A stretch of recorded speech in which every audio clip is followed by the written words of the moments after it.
Good day! I am Cabrera, and for today's video, I will be giving my reflection about the works of Rizal.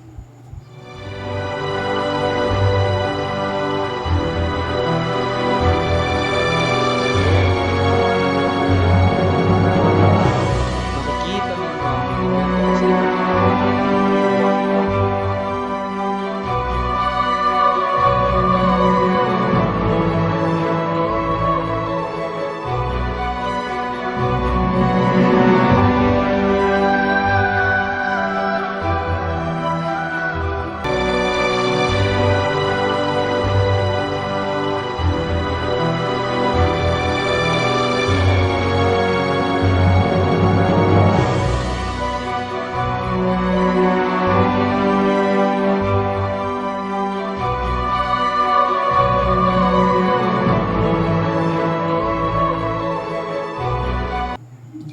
Filipinas dentro 100 años.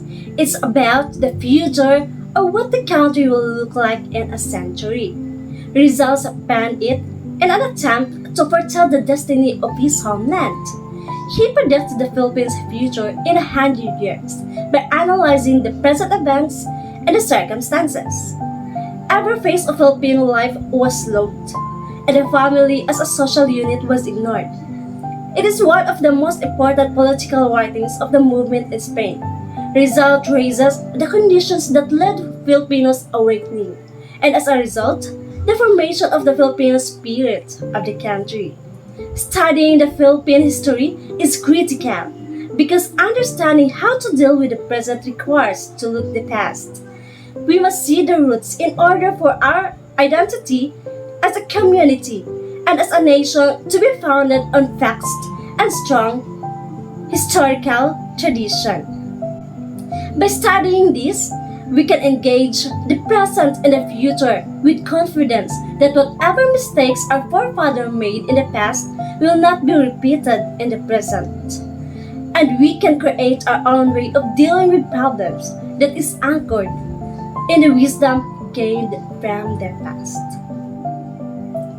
Por telefono, Rizal wrote this essay to remind Spain that the circumstances that led the French Revolution could have an impact in the Philippines.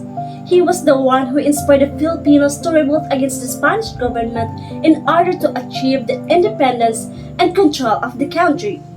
Rizal wrote the essay, in my opinion, because he didn't want a bloody revolution, or perhaps he didn't want the Philippines to be treated like a commodity that could be sold for any amount of money because the Philippines is a freaking country with people living in it and wanted the Philippines to be treated decently. Sobre la Indonesia de los Filipinos. Filipinos are prone to indolence. Indolence has emerged from the country's backwardness and challenges. An ailment will be worsened if the wrong therapy is given, according to Rizal. Laziness is the same way. In this trial against indolence, people should not lose hope. Rizal claims that the Aero Filipinos were already doing trade within provinces and with adjacent countries before Spaniards came. They were also engaged in agriculture and mining, and some even understood Spanish. All of this contradicts the assumptions that Filipinos are inherently lazy. What, on the other hand, caused Filipinos to lose their history? Several reasons, according to Rizal, may have contributed to the Philippines' cultural and economic collapse. Filipinos were not idle, but they, like any other human being, found little collapse or purposes in working purely for the benefits of others without experiencing at least part of the benefits of their labor. Rizal's lessons and ideals can be applied to modern societal realities and concerns, promoting compassion and a greater understanding of the cause for which he fought and died.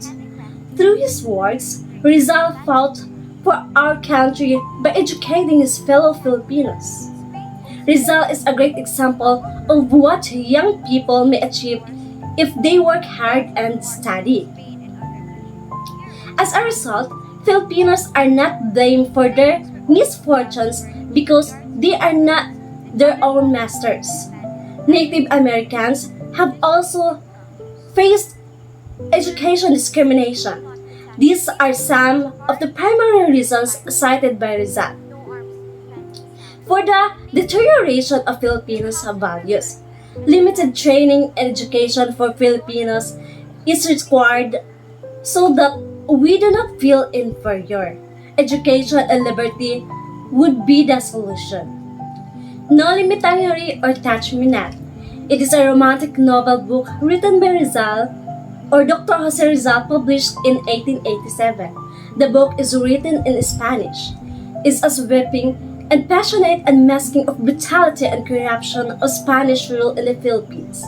It calls the Filipino to recover his self-confidence, to appreciate his own worth, to return to the heritage of his ancestors, to assert himself as equal to a Spaniard.